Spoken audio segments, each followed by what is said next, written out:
ඇත්තට මොකෝ වැඩක් නෑනේ. අපි ඕක විසික්කොම් මෙහෙ දෙන්නකෝ. අන්දේ දප්පුර නේද බං? දැන් මේ මොකක්ද කියන්නේ කියලා. නිකන් ජීවිතය වැඩ කරලා නිකන් අහුවෙන්න බෑ පොලිසියට බල්ල වගේ තමයි උටි ගන්න වෙන්නේ. හරිද? ගන්න බාබා. නිකන් මාව මිනිමරුවෙක් කරගන්න පසන්දෙද? හරිද? බල්ලා. කොලා මේකටද මම මෙච්චර අපි මිනිමරන්න මෙතනට ආවේ. මේ ඊහරයක් වෙන්න එපා බං. සංජය දත්. ඕක බලමු මොකක්ද තියෙන්නේ කියලා. අපි මෙච්චර මිනිමරන්න මේකත් උඹලා දෙන්න මෙතන කාගන්නද? අපි බලමු. පිස්සු කෙලන්න බාබා. පිස්සු නේ බා. මේ වයි බලමු මොනවද තියෙන්නේ කියලා මේකෙදි. හරිනවා ඔබ. හරිනවා. හරි බා. කෙස නැරියා. ආ එන්න හරි බා. මොකක්ද? ඈ? අඩෝ දුක බවත් කියනවා. බලපන්. අඩෝ මේ වෙනිකක් නේ? බා. වෙනිකක් වගේ. කොළ ගෑලක් තියෙනවා මේකේ බා. ජේසන් බලපන්. නුඹ එයි.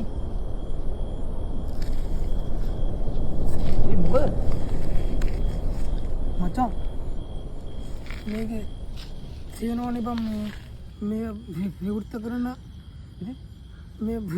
කරන මේ පුද්ගලයා සදාටම මේ ලෝකෙන් සමුගන්නවා කියලා බං. හොදියා මන්න. අඩෝ.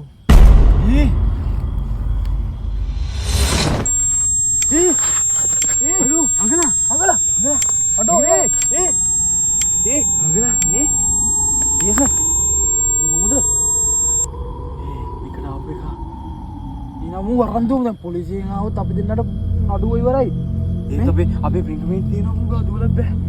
මූ වරන් දුමු. නැත්තම් මූ දාලා යන් එලකට. එලකට දාම ප්‍රින්කමෙන් හේදෙනවා. ඔව්. යා පැත්තේ එලක් යනවා මම දැක්ක අපි එනකොට. මේ ලාම්බි ගන්නු. අක්කල සාක්ෂි. නේ බා. ඕක පැත්තකින් දාපන්. අඩෝ ඉබන්. මේ කතාව ලිව්වෙත් මම. මේ කතාව මගේ. මට ඕන දේ තමයි වෙන්නේ. මේ කතාවේ මම තමයි දිනන්නේ. මේක මට ඕන විදියට මම තමයි මම. බත් මැරියා.